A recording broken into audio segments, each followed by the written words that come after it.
আপনি কি জানেন ভগবান শিব এবং ভগবান বিষ্ণু এর পুত্রের জন্ম কিভাবে এবং কেন হয়েছিল? সমুদ্র মন্থনের সময় যখন দানবদের হাত থেকে অমৃত রক্ষা করা জরুরি হয়ে পড়েছিল, তখন ভগবান বিষ্ণু এক অসাধারণ রূপ ধারণ করেন, মোহিনী অবতার। তার অপার সৌন্দর্য ও মায়াবী রূপে দানবরা সম্পূর্ণ মোহিত হয়ে পড়ে।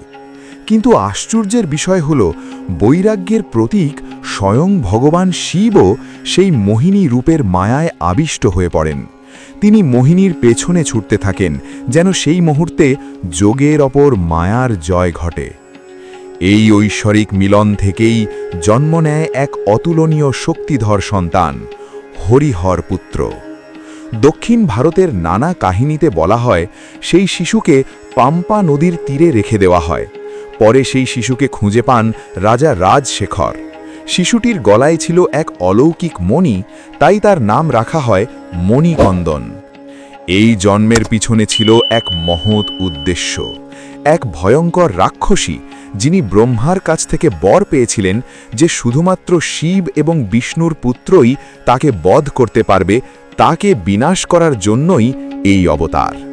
পরবর্তীতে সেই মণিকন্দনই হয়ে ওঠেন ভগবান ঐয়প্পা, এবং তিনি সেই রাক্ষসীর বধ করে ধর্ম প্রতিষ্ঠা করেন। লাইক না দিলে কিন্তু মিস করবে এমন গল্প।